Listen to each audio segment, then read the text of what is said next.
Et si la répression s'abat dans le pays, elle frappe en particulier les manifestants des localités kurdes situées dans le nord-ouest de l'Iran, l'un des foyers du mouvement de contestation. Mahsa Amini était kurde iranienne. On en parle avec notre invitée Mona Jafarian du collectif Femmes Azadi. Alors Azadi, ça veut dire liberté en persan. Première question, ce journée internationale de lutte contre les violences faites aux femmes, ce sont en Iran les femmes qui sont les premières victimes ? Oui, il faut savoir que depuis 1979 et l'instauration de la République islamique, c'est un véritable apartheid de genre qui est pratiqué en Iran, et ce dès l'enfance, puisque une petite fille peut être mariée dès l'âge de 9 ans. Le voile est obligatoire dès l'âge de 6 ans. Ensuite, en grandissant, il y a de nombreuses professions qu'une femme ne peut exercer, comme par exemple être juge. Elle ne peut voyager seule, elle ne peut sortir du territoire seule. Il y a le témoignage d'une femme vaut la moitié de celle d'un homme parce qu'elle est jugée plus émotive. Elle ne peut aller dans un hôtel toute seule. Tout est fait pour faire de la femme un objet.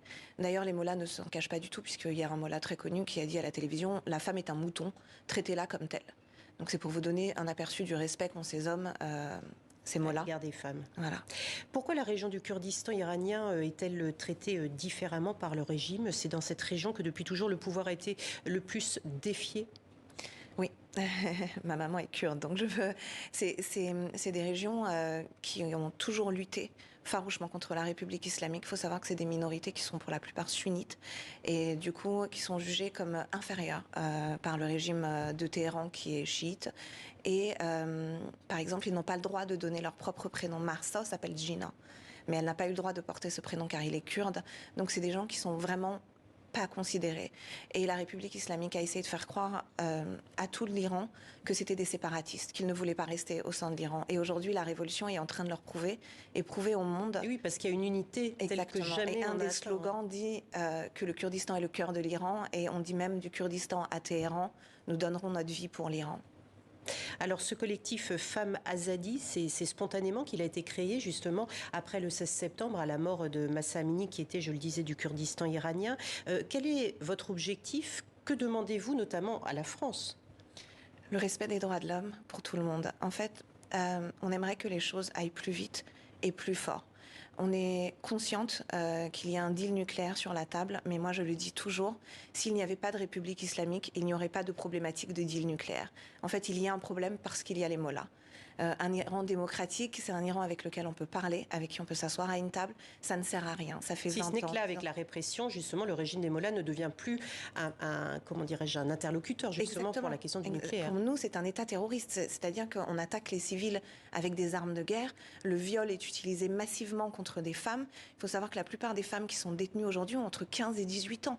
Donc on parle d'enfants, ils ne s'en cachent même pas. Elles sont filmées comme moyen de pression pour obtenir des aveux.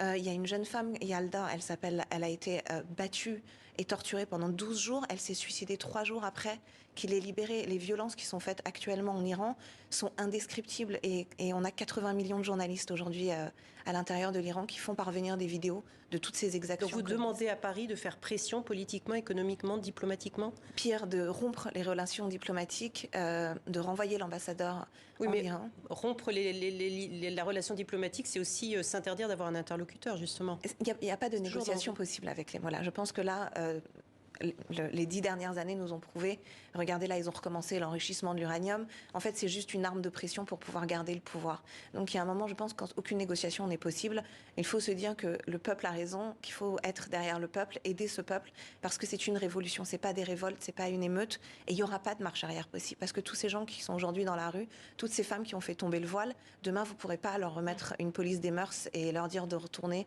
comme il y a 3 mois. Merci beaucoup Mona Jafarian d'avoir été avec nous et j'en profite pour dire que demain vous donnez un rendez-vous aux manifestants rassemblement Place du Panthéon à Paris au nom de Femmes, Vie et Liberté que vous avez sur vous en ce moment. Merci beaucoup d'avoir été avec nous.